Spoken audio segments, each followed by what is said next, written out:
14 years ago, at the beginning of Advent, I took out the boxes of Christmas decorations, like I usually do sometime in December, to get ready to decorate my house. And I took out the box that had the nativity set, and as I unwrapped it, I discovered that it had broken when I moved the summer before. It was a little ceramic set that my cousins had painted for me, and I can't remember if they gave it to me as a wedding present or maybe the first Christmas I was married, but I had had it about 14 years, I think. But the manger itself was broken and a bunch of the pieces were broken.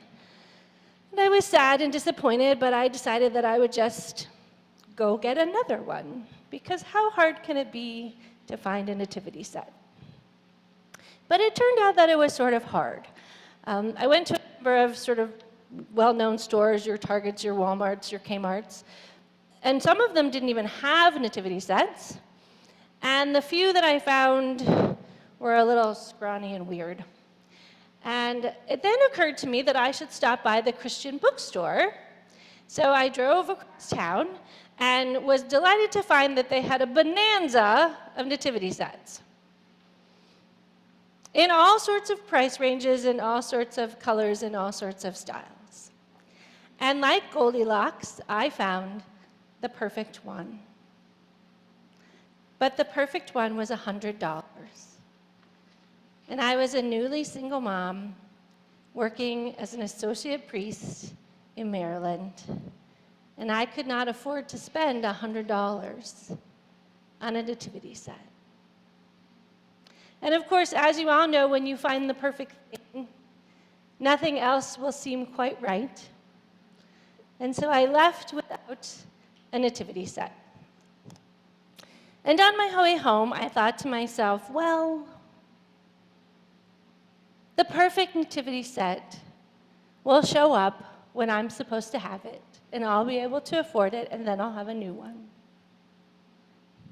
Now, being that this was Advent, and I had to preach that week, it occurred to me that Advent is a time in which we wait for Jesus. And that how I rarely wait for Jesus with as much confidence or patience as I was willing to wait for a nativity set. Because generally, when I'm wanting Jesus to show up, I want to order Jesus to show up when I want him to come, where I want him to be, and doing what it is I think Jesus should do. Now, I don't know about the rest of you, but that's truly never been the experience for me. But yet, I still keep trying to order Jesus from Amazon.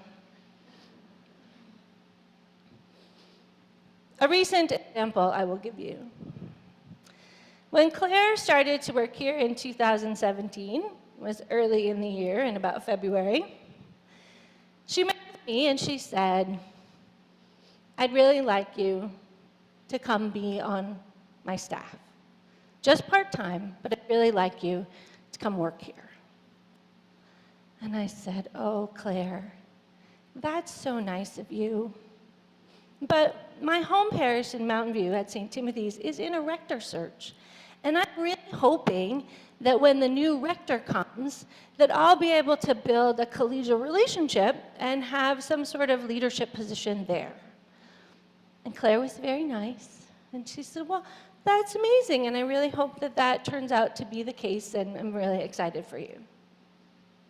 So 6 months later, the new rector came. And she was nice enough, but we really didn't quite hit it off the way I had hoped. But I kept thinking that, maybe we would figure this out. And every so often, Claire would take me to lunch and ask me if I would come be part of her staff. And I would always say, well, I think this thing at St. Timothy's might work out. You know where this is going.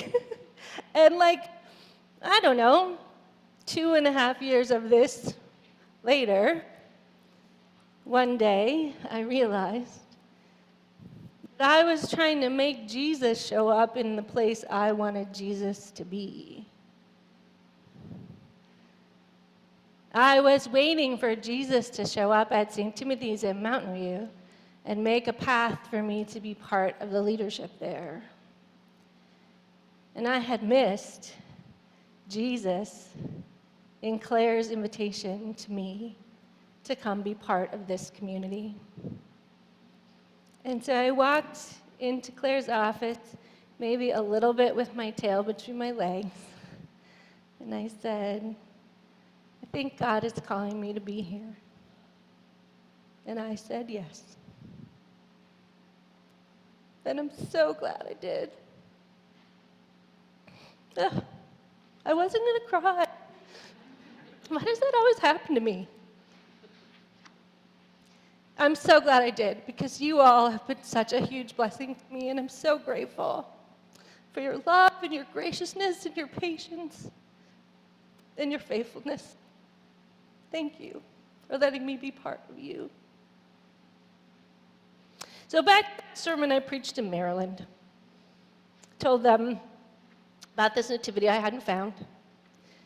And about 3 days later, there was a knock on my door after dinner, which didn't really happen very often in the middle of the week. And I opened the door, and 2 of my parishioners were standing there. And they told me to go get the kids because they had an early Christmas present for us. And they brought me this huge, huge box, all wrapped up. And the kids and I got on the floor, and we opened it up.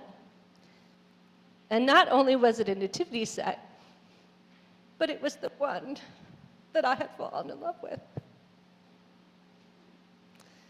And there it was in my house, gifted by these generous people.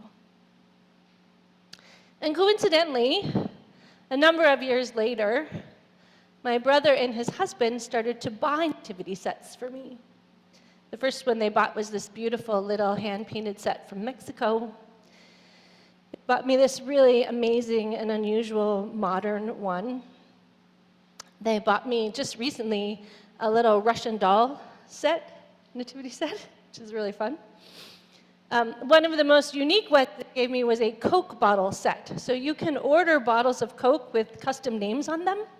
So the sheep is the black label Coke Zero, and the angel is the silver labeled Diet Coke. It's excellent, I have to tell you. Though I was a little suspicious when my brother-in-law called and wanted to know the 3 names of the wise men.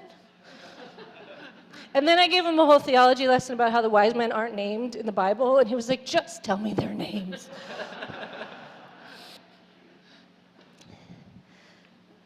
I have collected more over the years, and I now have more nativity sets than I have spaces to put them at Christmas.